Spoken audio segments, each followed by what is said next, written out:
So I've just finished my bird table. It's not the best, but it'll do the job. It's made out of some wood that I just found over there. Quite a nice selection of old rusty wood. It's as I say, it's not the best, but there we are. Should keep the birds happy for a while. I was going to make a roof, but I couldn't actually be bothered because it would have just taken a lot of time and all that. But there we are. I've got some nails, a nail there for hanging a little bird feed or whatever. And yeah, so quite like that. But yeah, my project's finished.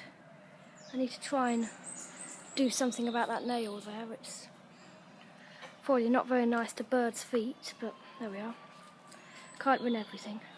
Have to fix that another time. But yeah, quite pleased with it.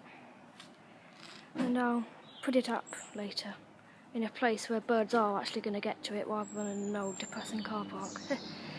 But yeah, that's about it. Okay?